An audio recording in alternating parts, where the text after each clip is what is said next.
It's June 4th, 2028, and the Sacramento Athletics are 4 games over 500, 1 game out of the wild card spot. And for the first time, this is really what the team is. 30-28 on the PyFag. We've had some good months so far. A great month of May, going 17-10 with a big win streak in the middle here from May 9th to May 14th, winning 6 in a row. And 9 of 11. That has buoyed us to where we are today. Now, big problems. Tyler Soderstrom out for 3 more weeks. Miguel Vargas out for 3 to 4 months. And Denzel Clark out for 4 to 5 weeks. Clark has not been very valuable. Neither has Soderstrom. He's actually been a net negative to the team, which is extremely disappointed because I've signed him to this extension to bypass arbitration and get 2 extra years of free agency bought out. He was only on track for 11 home runs after hitting 42 the year previous. I don't know what's up with him. I don't know what his problem is. Miguel Vargas, though, was having the best season of his career, and now he will not be back until September, if we're lucky. Very disappointing. So, who has stepped up to replace these guys? Well, the best position player on the team right now is Manuel Pena. 1.5 WAR, on track for 4.2. He's been a great defensive second baseman, 2.9 zone rating. Part of the reason why we have the best defense by zone rating in the American League. That's also a big reason why we are winning with a lot of our batting WAR, which is ranked 6th in the AL, coming from that defense. But we're not the worst offense in the AL. We still are one of the worst ones, but not the worst. 12th in runs scored. Better than it was before. Last in home runs, which is surprising when we get, Nasim Nunez, another factor in that league-leading zone rating, having a great season at shortstop, and a decent enough season with the bat that he is a very valuable player for us. Henry Bolte was off to a tear to start the year. In April, an OPS approaching 1,000. In May, one that was approaching 900, but now he's kind of cooled off here in June so far. But still a 126 OPS plus, 12 homers on track for 34. If Tyler Soderstrom was hitting his weight, maybe we'd have 2 of the guys challenging for a spot in the home run derby. Hopefully Bolte can get it back soon, and he's also a good defender. Everybody on this team is pretty much a good defender. Lawrence Butler actually having a better season than a season ago, so it's good that we did not trade him. On track for a bit lower home run total than we're used to, but still a good player for us. Daniel Suzak, better than a league average starter, which is what I wanted from him, getting the lion's share of playing time at catcher. Austin Charles has been a surprise, pretty average player in what will amount to be about 2/3 of the season. He was hurt for about 4 weeks with 6 weeks. Or no, this is 2024. What am I talking about? 2 weeks with a strained groin. And if you do not remember, we got him for A.J. Vukovich from the Kansas City Royals. Tyler O'Neill has been hurt. He's suspended right now. But he, when he's on the field, is hitting the cover off the ball and is exactly what I wanted out of a veteran outfielder. The BABIP is a bit high, and obviously a very small sample size, but happy to see that he's not just floundering immediately. The thing about Bolte, his BABIP was up to like 400, now only 300, which is on track for what he was doing in AAA when he was having some of his really good years there. So I think Bolte this is him right now. Justin Henry Malloy is now on the team. We traded him, and we traded for him along with Emmanuel Rodriguez, who is in AAA for us, got a cup of coffee, 14 plate appearances before O'Neill came back from injury, 75 I on Rodriguez, and we traded for those 2 guys for Chase Davis. Davis already doing well in Toronto, but this was year 2 of him just not being good. Didn't have a lot of plate appearances, but I thought 2 potential starting bats for a guy that was not producing for us was a good trade-off. His BABIP immediately doubled, but he's got 45 contact potential, and if you look at his career BABIP, it's 230. So I think he's getting very lucky here in Toronto, and I just don't trust him as a player. So I was okay moving on from him when I add him to that short list. And with the Denzel Clark injury, as well as the left-handed bat of Chase Davis being out of the lineup, Dalton Varsho, who you saw me extend a contract to in the last episode, was doing very well in AAA, playing a great center field. And right now he's playing a good center field with us, and he is destroying the baseball, albeit 14 plate appearances, 203 OPS plus, 4 hits in 10 at-bats, with the 4 walks additionally. So, Varsho coming up and being good for us. We just haven't had a crater of a player except for Soderstrom, which is it's so frustrating because he's supposed to be our best player. Gabriel Martinez finally coming up. We also got him from Toronto, but this was a few years ago for Oscar Yanoa.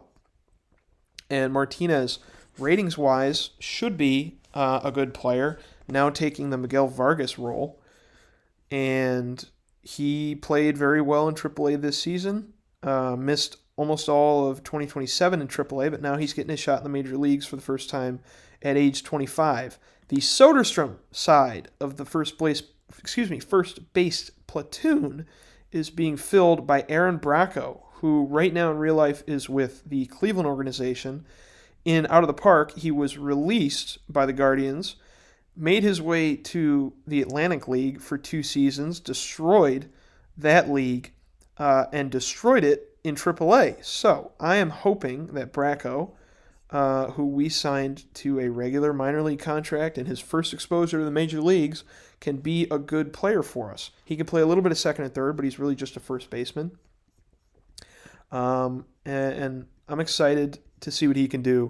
Only 11 plate appearances so far, but he will be up with the club for a minimum of 3 weeks with Soderstrom being out.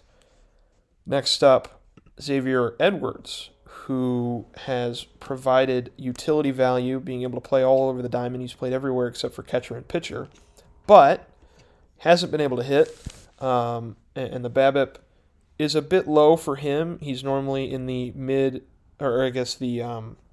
low 300s right now, in the high 200s.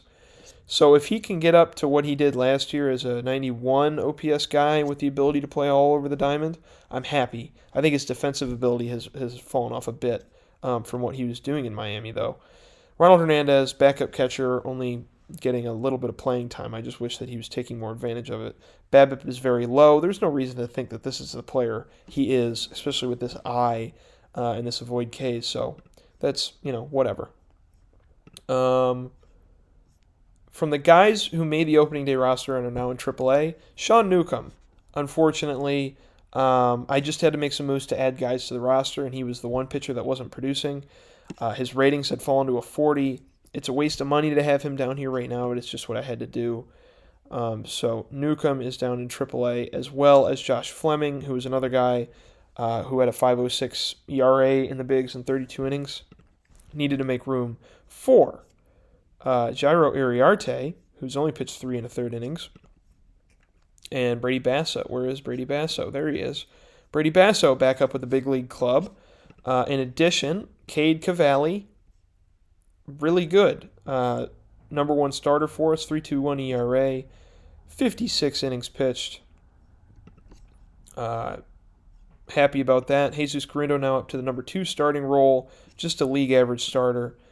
Is Garindo. Mitch Keller, another guy who's kind of just a league average starter. Casey Mize has been up and down throughout the year. He was good in April. I mean, he's had good starts. He's had bad starts. It's up and down with him, like I said.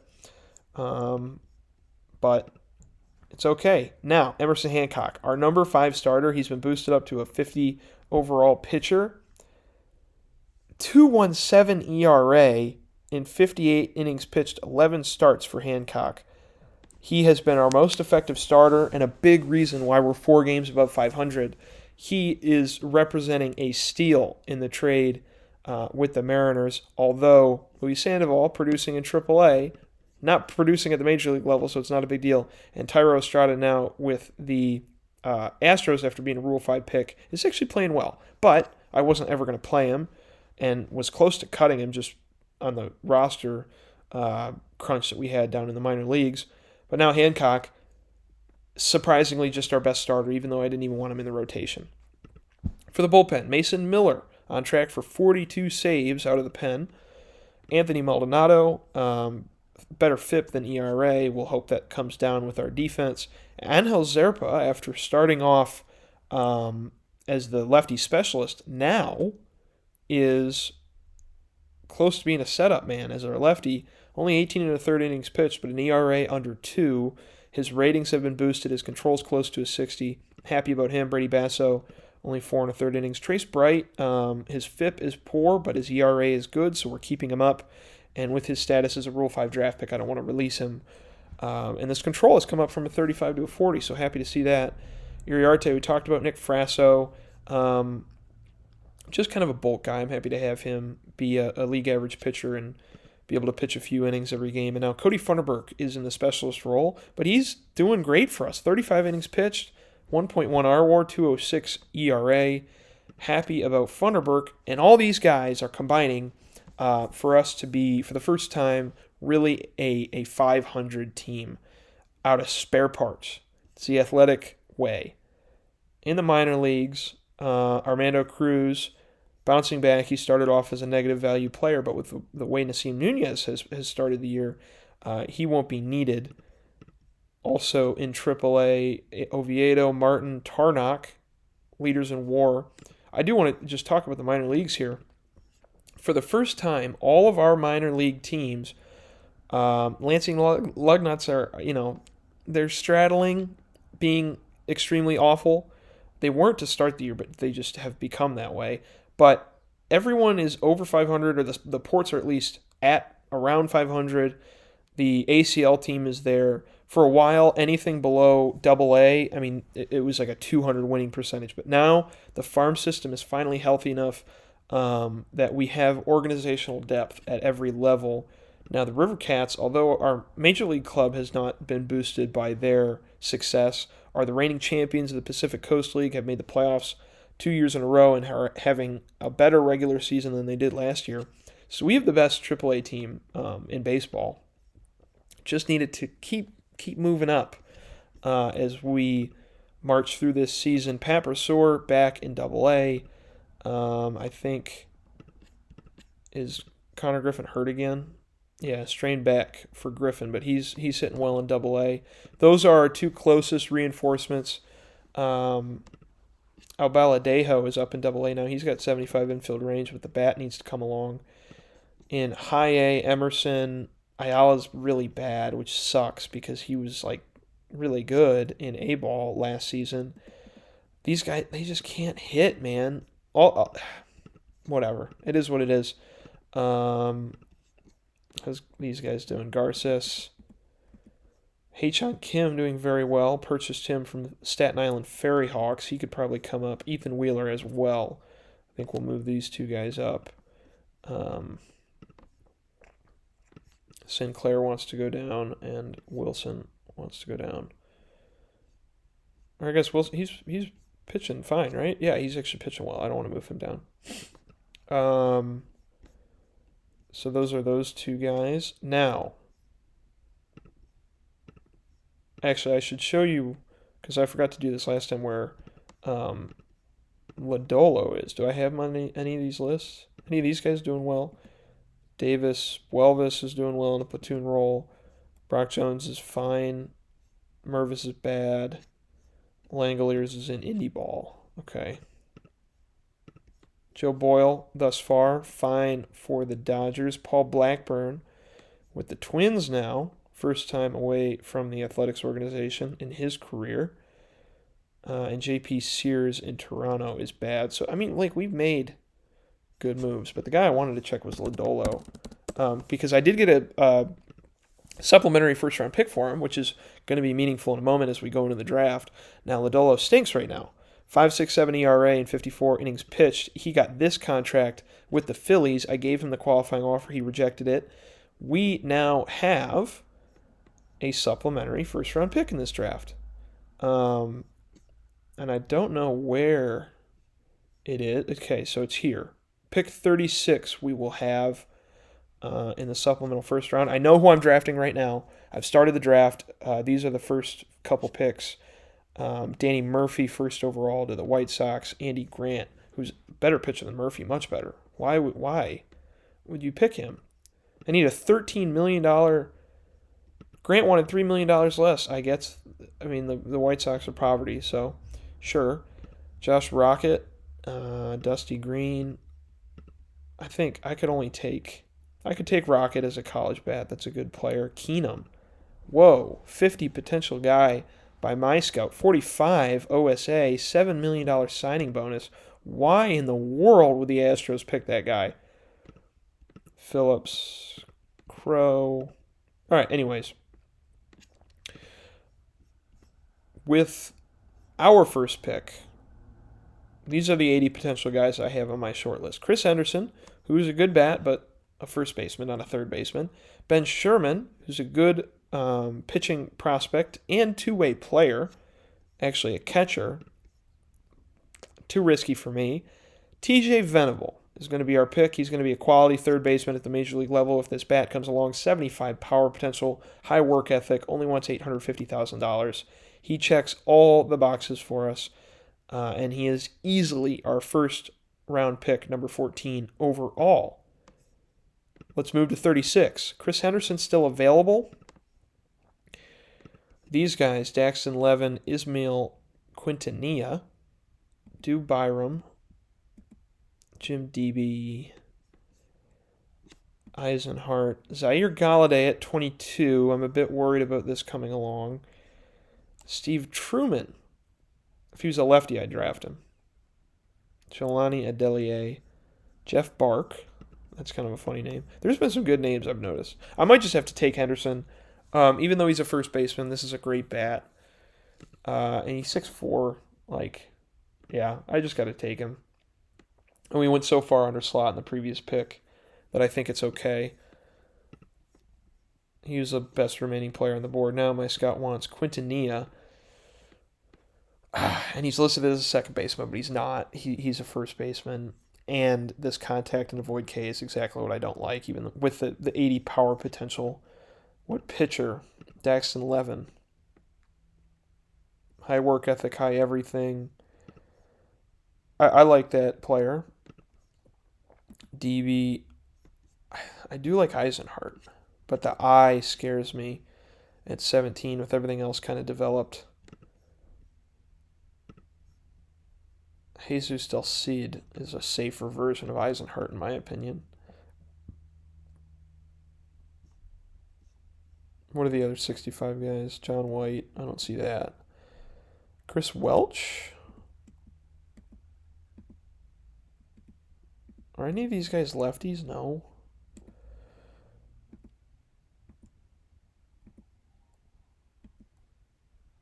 So, Del Cid I like.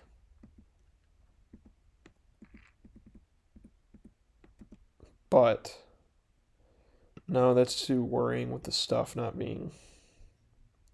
I think I'm going to take Jesus Del Cid.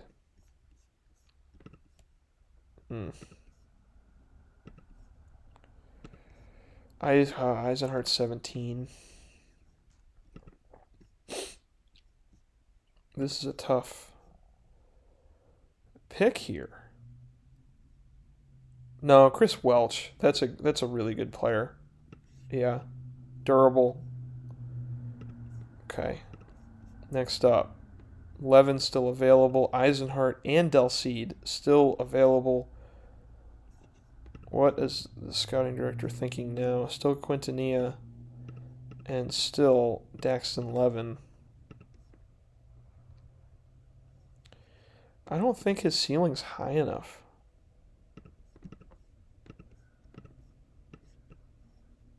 I like Del Cid. And then Eisenhart, Quintanilla, and Levin are still all available here in the fourth round. Jeff Bark still available. I'll take Levin from Marshall, Michigan. I'll take Eisenhart. Still walk away with Eisenhart and Delceed. Huge swing in the draft. Alan Smith, John White. That guy's not a catcher. Kevin Cunningham. Control being low worries me, but like, man. Steve Hooks, I think, would need to be the pick with that defensive ability. Sean and Thompson. What is the recommendation? Guillermo Rato from Brazil. I don't see it. So Chris Shedden is the best bat available, and he's a guy that I like, but he's a first baseman. I don't like when guys are like he can play first base. I'll probably bump up this range if I drafted him, which I think I will, to be honest. No, he wants $1.5 million. That's too much. John White. I think I got to take Kevin Cunningham. That's a special player. Steve Hooks next. I like that. I mean, we're getting our pick of the litter here. Danny Spain. That's a college player who's come along pretty well. And Bob Sexton. If I can get a 2-for-1 here with these two guys. Bob Sexton still available. Nice. Those are two college players that could come up and contribute pretty soon. Mike McCall, I don't like that skill set really at all.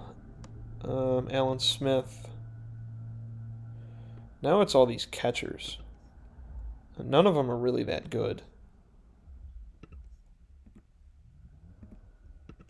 I like Mike Highlands. I do. I'll take him. We've saved enough money.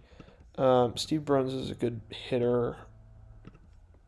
This guy. Whoa.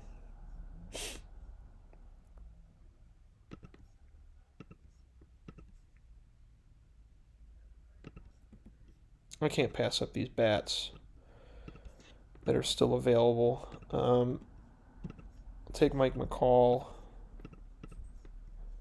I mean, this is insane. I'm getting everybody that I want.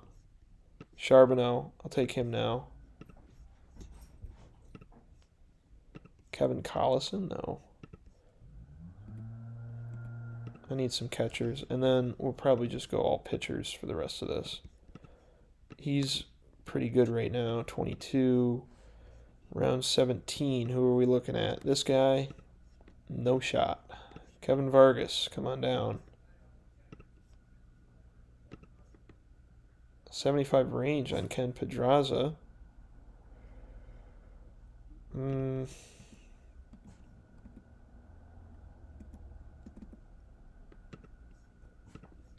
picks left. Juan Medina. I like that. Control's low.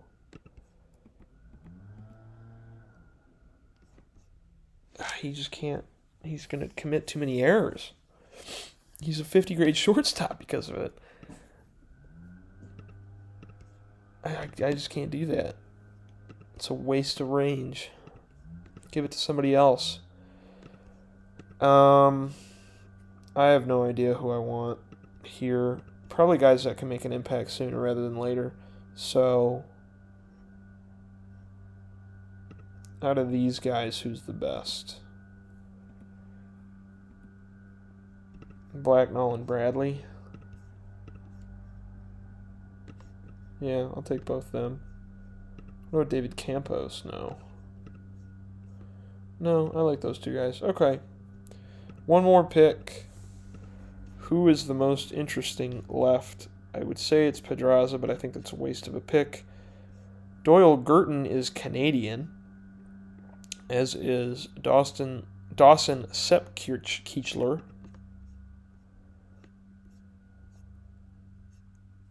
I don't know. Ezra Essex. Ben Sutton.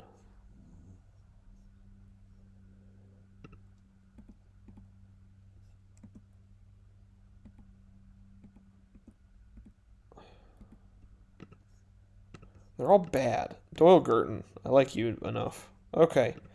that's the draft. So, who are our top guys? I got to give Highlands and Smith their few $100,000. We saved quite a bit of money in this draft. What was our 9.38? And that's about 3, 4. Yeah, so we only spent like $6 or $7 million on these guys. TJ Venable, our first pick, can play second or third. And I just really like him with the high work ethic. Played well in high school, a slugging percentage over 800 and 900 in some years. Chris Henderson, very capable first base prospect. Chris Welch, interesting 18-year-old starting pitcher. Jesus Del Cid from Puerto Rico, possible second or third baseman, maybe a shortstop. Daxton Levin, good personality class for a high school pitcher. On the 75 or 65 stuff, 70 grade changeup, too high to pass up. Jeremy Eisenhart, too high to pass up on that 70 contact, and he fell to us. Probably has, I don't know, really. He's got kind of an awful defensive skill set. He can't really play third because the arm's not great, the error's low. Can't play second because the turn double play is down, but he's 6'4", so maybe he's just a first baseman and like the best third baseman, or first baseman, excuse me. But the error's bad. I don't know. That's Eisenhart. Mike Highlands, decent catcher ability, but the bat is what sold me on him. And then Alan Smith, and then all the guys that are in the our rookie ball right now. And I can probably call up all these pitchers that are closer to full season minor leagues than the others. But that about does it for the 2028 MLB draft, the 2028 MLB season. I should be back at the trade deadline to show you if we're in or we're out of the playoff race, who we got, who we moved. You'll have to stick around and see. Thanks for sticking around for this episode of the Sacramento Athletics Rebuild. Quick check. Yeah, we still got fans. We're good. We good, man. 20,000 people per game. Sacramento is home. Sacktown. Love. Bye.